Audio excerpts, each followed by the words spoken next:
এটা হলো scale. This is the skull of chicken and this is the skull of duck. Here we can see some foramen and some bones. This is the frontal bone. This is the frontal bone and this is the parietal bone. This is the orbital foramen. These two are orbital foramen that contains eye and mainly eyeball. And this is the nasal septum. This is the nasal apparatus. And it is big. In case of horse it is bill, in case of duck it is bill. And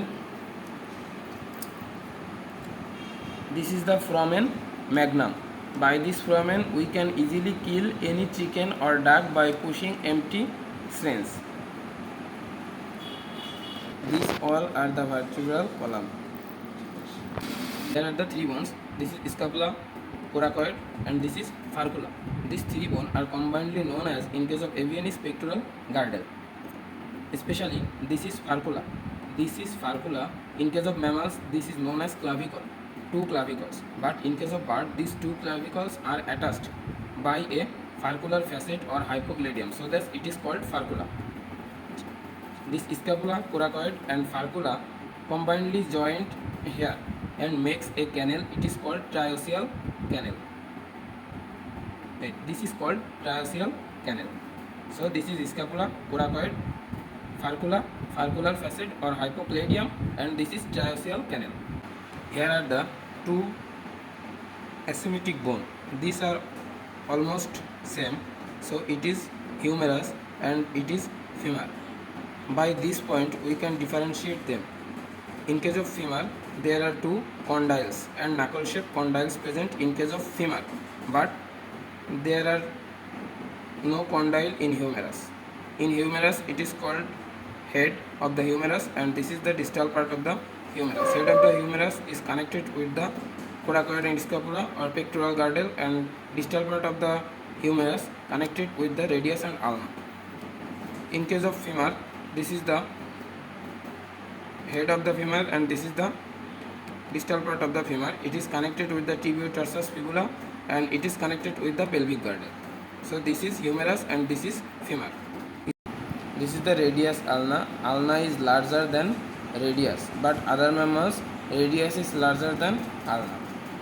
This is the tibio-tarsus fibula and it is the largest leg bone. In case of bird fibula is reduced. This little one is fibula and larger one is tibia, so it is called tibio-tarsus fibula. This is the sternum. This is pneumatic foramen, and this is also called breastbone or keelbone because it's keel shaped. This is a spin like projection. It is called manubrial spring, and it is the cranial apex of sternum. This is the coracoidal sulcus. Here coracoid are attached. If we see this is that coracoidal sulcus and this is the coracoid bone. Coracoid attached with sternum by this coracoidal sulcus. So this is coracoid, this is sternum, this is pneumatic foramen, this is scapula and this is humerus. This is the pelvic girdle. It's mainly consists of ilium, ischium and pubis. Ilium, ischium and pubis. Here are the three foramens. Mainly we can see three foramens, 1, 2 and 3. Here are, this is acetabulum. The middle sizes foramen is acetabulum. The largest one is called ilioischiatic foramen. This is ilium, this is ischium. So between this it is called ilioischiatic foramen, and this is obturator foramen, and this is the pubis bone. So dorsally of the pubis bone this is obturator foramen. Middle size foramen is called acetabulum, where head of the femur is attached, and this is the ilioischiatic foramen. This is called synsacrum, where sacral vertebrae are attached or fused. For this it is called synsacrum. Here are the coccygeal vertebrae are placed and like this. So this is the coccygeal vertebra, and these coccygeal vertebrae are fused. in the fetal or embryonic stage, it is called pygostyle. It is called pygostyle. Beside this, oil gland are also present. After beside the both side. This is the leg bone or leg of the chicken or cock.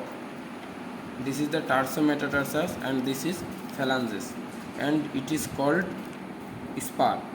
By this point or osteological point, we can differentiate cock or hen. In case of hen, spur is absent. In case of hen, spur is absent. This is the tarsometatarsus of hen and this is the tarsometatarsus of cock. Because spur is present here and there is no spur, so it is the tarsometatarsus of hen and it is the tarsometatarsus of cock, and this is phalanges.